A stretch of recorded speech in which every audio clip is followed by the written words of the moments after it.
What's up, everyone? Welcome to this day in Philly sports history for May 20th, 2025. I'm your host, Jim Montgomery.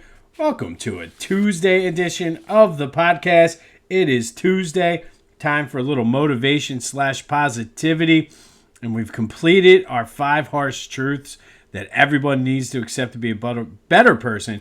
So we're going back into our quotes and discussing that. We'll probably do some fun stuff over the summer with this as well.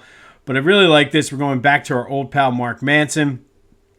He is the author of the book, The Subtle Art of Giving an F.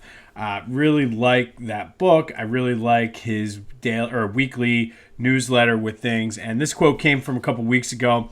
And the quote is, "Your actions reflect who you are. Your words are just reputation management." And I really, this really hits home a lot. Because I feel what you do in life is what reveals your true character. So your words are hollow. You can say anything, and if there's nobody there to see it, who's to believe?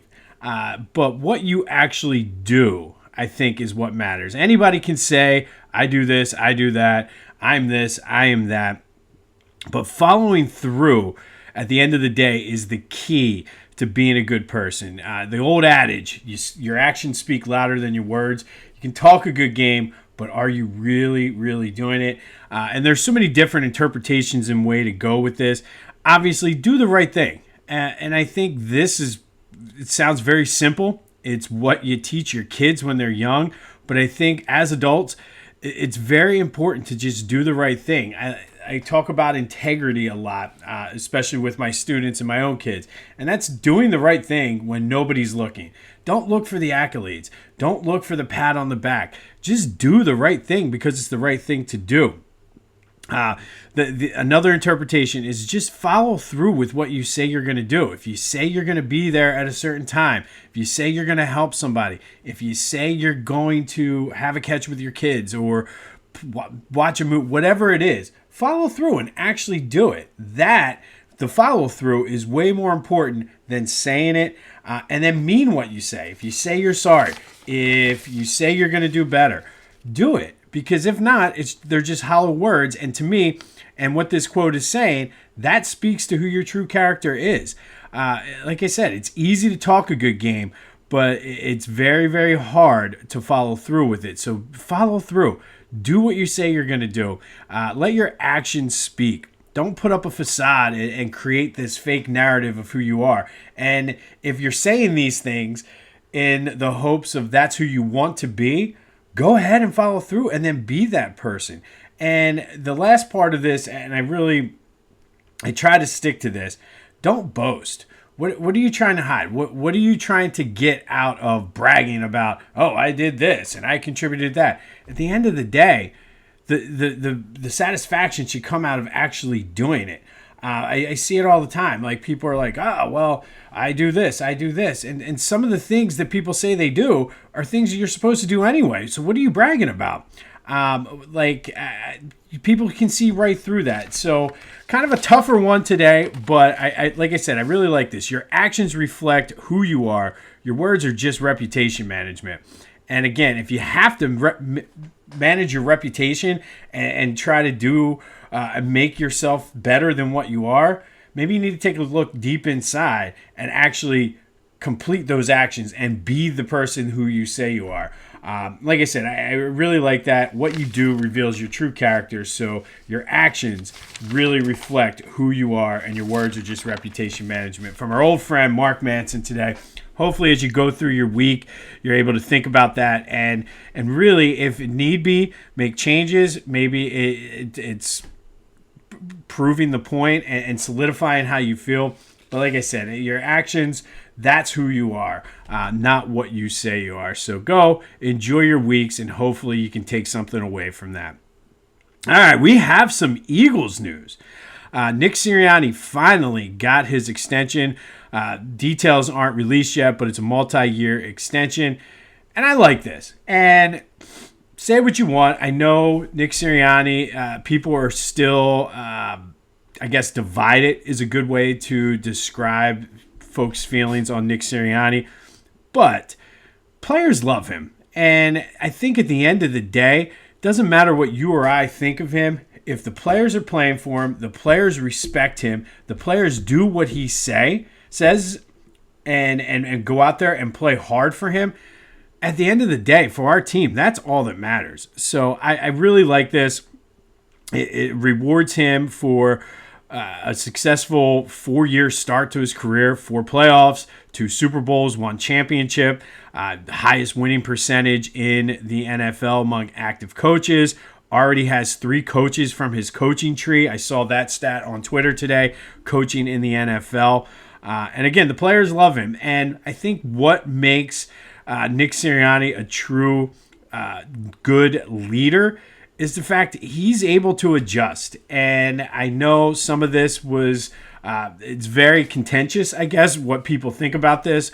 But at the end of the day, and I know I'm saying end of the day a lot, but at the end of the day, he was able to adjust. He was able to give up some of that control he had. He was able to see what needed to be done in order to make this football team successful. When the players went into him during the bye week, they said, look, we got this line. We got Saquon Barkley. The offense was kind of stagnant there for a while. He was able to adjust to that and switch to a more running game. He's going to have to readjust back this year as teams are going to rely on Saquon. And I no doubt in my mind that it's going to happen.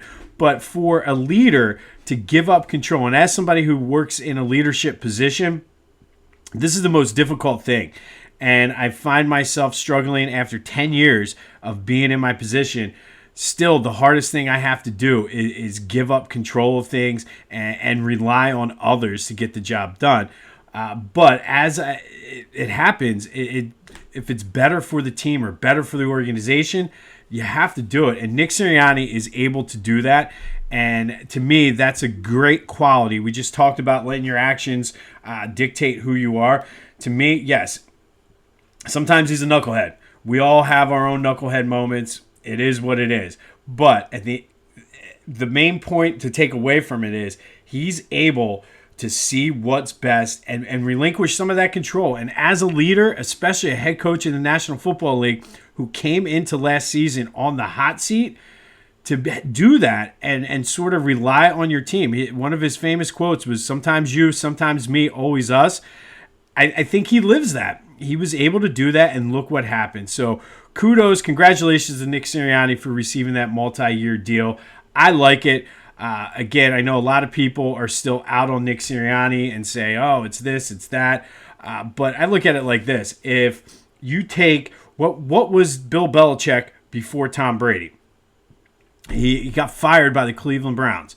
And yeah, we know how the Browns are. So it does take a team, and everybody says, oh, well, look at the great players he has. It's Howie Roseman. It's this. That is also true. But I've talked about this before. Do you think anybody could have taken the Chicago Bulls with Michael Jordan, the greatest of all time, Scottie Pippen, a Hall of Famer, and win 2, not once, but twice, 3-peat? I don't think so. And then do it again with arguably the second best player, and some people say the most dominant player, Shaq and Kobe, and then do it again. I think it takes a special person to be able to manage those personalities and do that. And Nick Sirianni, without a question, is able to do that and gets the best out of the players and the best out of this team. Like I said, I really, really like this contract extension. I think the sky is the limit for this team, this coach, this organization. And I know it's hard for us to sometimes accept the reality because we're so used to having our teams disappoint us and good coaches, good players, whatever, leave. But guys, we're in a golden era here of Eagles football. Embrace it. And it all starts with the head coach, Nick Sirianni, who will be here for a long time. So congrats to Coach. That does lead into the question of the day. And I ask that you take a second before you respond to this and really sit and think about it. Is Nick Sirianni, after 4 seasons, the greatest coach in Eagles history? I think you can make the argument. I don't know if I'm ready to go there yet, but if you think about it, only 2 coaches have won a Super Bowl title in Eagles history. Doug Peterson, Nick Sirianni. I would put Nick Sirianni ahead of Doug Peterson on that list. Most wins in Eagles history, Andy Reid. Some of that is due to longevity, due in part to him being a good coach. But while he was with the Eagles, he could never get them over the hump. Came up small a lot of times with the adjustments. Some of the same things that were not giving Nick Sirianni credit for, Andy Reid couldn't do. And Nick Sirianni's able to get those things. Dick Vermeil had more success outside of Philadelphia. Won a Super Bowl, not here. Sure, he took that team to a Super Bowl. Buddy Ryan, great defensive mind, no mind for offense. Greasy Neal, if you want to go back that far, did win 2 championships, but it was the 1940s NFL. Would he be able to thrive in today's game? And I don't know. So I think you have to give some serious consideration to Nick Sirianni being the greatest coach in NFL history or Eagles history. We're sitting here, we're talking about the debate all offseason has been Jalen and where he stands and ranks in the current NFL landscape as well as the Eagles all-time hierarchy. But I think you got to give serious thought to Nick Sirianni. So what do you think? 267-495-8531. That'll get you into the Back to the Future voice and text line. Give me your Nick Sirianni thoughts. Anything else Philly sports? Want to talk Phillies late night game? Well, not super late, but later game out in Colorado last night. Anything's on the table. But what are your thoughts? Is Nick Sirianni the greatest coach right now in Eagles history? I mean, it'd be hard to argue that he's not. And I would have more arguments against those other guys than I would Nick Sirianni. Just let me know what you think. All right, speaking of that Phillies game, good win, 9-3. They came from behind. They were down 3-1, scored in the 7th, 8th, and 9th. Kyle Scwharber with his 300th career home run. Congrats to Kyle. Alec Boehm, Mendoza also homered. Christopher Sanchez was great. Solid. I shouldn't say great. He was solid, but kept them in the game. Was able to keep it to only give up 3 runs in Colorado is saying something. And then the bullpen went 3 scoreless innings. So the bullpen has been stepping up before the Alvarado suspension and continues to step up, and they're going to have to. So good win. Yes, the Rockies are not a good team, but this is what the Phillies need to do against these teams that they should be doing it against. And so far this season, that's what they've been able to do. Maybe Bryce Harper might be back. He went 2 for 4 with 2 RBI. So maybe things are going to come around. Maybe it's not ideal, but maybe the team will rally around this whole Jose Alvarado deal. They will be back at it tonight. Jesus Luzardo is on the mound. And don't look now, and it is May. It's still early. But your Phillies are in first place after the Mets lost another one. So just as bad and as hard as we've been on this team and how I don't think this team has played its best baseball yet, your Phillies are in first place right now. All right, so a little bit more on the Alvarado thing too. And the more I think about this, the more frustrating I get.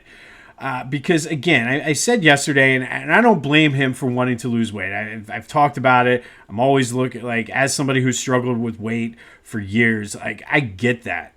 But you got to be smarter. And if Dave Dombrowski says he believes that it was a weight loss drug, listen. At this point, whether he was just injecting steroids directly into his butt or it was a weight loss drug, that's irrelevant to the point at this point. You're an idiot. Like, you have to be better. You're like, I just don't understand how you check that out. And everybody I've talked to has said that, or not that I've talked to, but I've heard talking, have said in pro sports, there's hotlines, there's people you talk to before you take anything, before you go out to dinner, you check the menu, all of that stuff to make sure there's not something that's going to make you. So why did this not happen? And truthfully, the 80-game suspension for Major League Baseball, like, I get it. I think this was made because of, I forget whether it was like Johnny Peralta or it may have been Manny Machado, whatever it was, got suspended, came back and helped lead their team in the playoffs. But at this point, why not just suspend him for the full season? Because having him come back, the Phillies are going to be setting up their postseason kind of rotations and everything. Like, sure, it's going to be great to have an extra arm to down the stretch, but I mean, I wouldn't pitch him that much because you got to see what you got, and I don't know.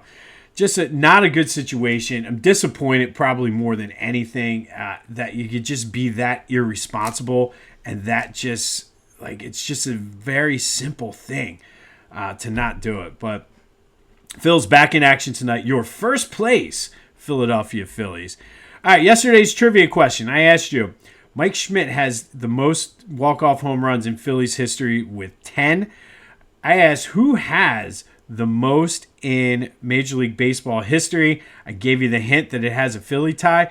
That would be Jim Thome with 13 of them. So kudos and shout out to everybody who gave guesses on that. Lots of good guesses. But Jim Thome, the Major League Baseball all-time leader in walk-off homers with 13. All right, let's do a little housekeeping. Be sure to follow me on social media, Jimbo_Mott on Twitter and TikTok. On Instagram, @PhillyJimbo. Subscribe to the YouTube channel, Jimbo_Mott, and continue to spread the word as we grow this thing. Don't forget that there are highlights of whatever we talk about on all my social media, including Facebook and LinkedIn. The Discord channel is live.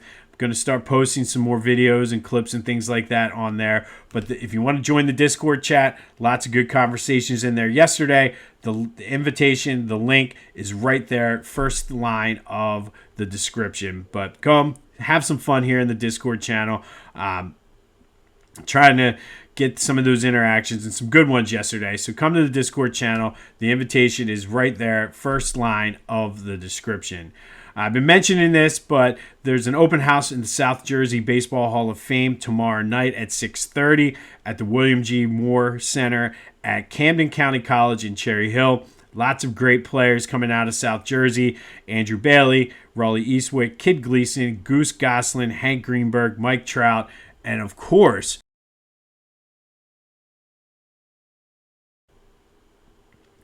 all right, so we've been talking about going in. For some reason, I apologize. There's going to be a couple clips here. Everything just kind of shut down on me.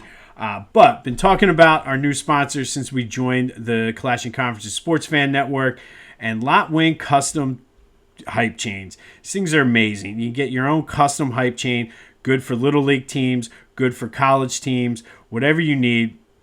Go to lotwin.com, LOTWIN. Use the promo code CCCPOD for 10% off of your order. These are also great, like I said, for bachelor parties and fantasy football, all kinds of great things. So go to lotwin.com, use the promo code CCCPOD to take 10% off your order. Father's Day is coming up. Philly Goat has you covered. Go, don't forget about Dad. Dad sometimes gets forgotten about. Go to Philly Goat, see what they have. Buy him a cooler for the beach, the pool.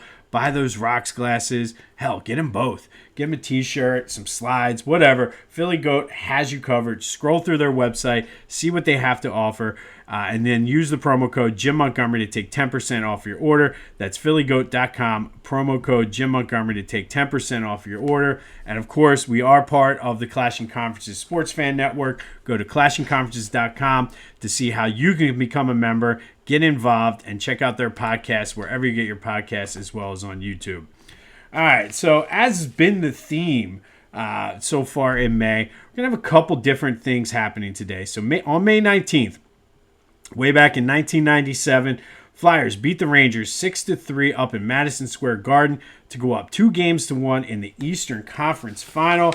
Eric Lindros, Big E, had a hat trick, his first and only hat trick in his career during the Stanley Cup playoffs. Dana Zubris and John LeClaire each had 2 assists. We know the Flyers would go on to win the next 2 games to go to the Stanley Cup Final, where they would be promptly swept by the Detroit Red Wings. But everything was going good on this day back in 1997 as the Flyers go up 2-1, beating the Rangers 6-3. Eric Lindros with his first and only career hat trick in the Stanley Cup playoffs. And then one of my favorites, we're going to go 2001. Sixers beat the Raptors 88-87 in Game 7 of their second round series. This was an epic series. This was an epic Game 7. And the Sixers won it when Vince Carter, who earlier in the day, I completely forgot about this part of it. He attended his graduation in Chapel Hill at North Carolina that day, got on a private jet, flew back to Philly, and had a chance to beat the Sixers at the buzzer, but his jumper from the baseline went a little bit long as the Sixers would move on to the Eastern Conference Final. AI had 21 points and 16 assists. Aaron McKee added 22 points and 7 rebounds as the Sixers move on to play the Bucks, and we know they would go on. That was another epic 7-game series as well against the Bucks.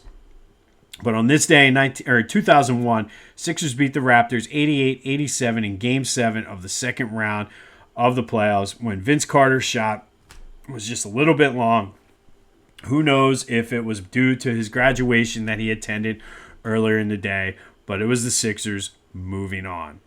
All right, and finally, our Philly Sports Summer Playlist Song of the Day. Going to stick with the Sixers theme, and this season, not so much, but love this song, and it's Here Come the Sixers. It was released in 1975 by the band Fresh Air. It's the Sixers theme song.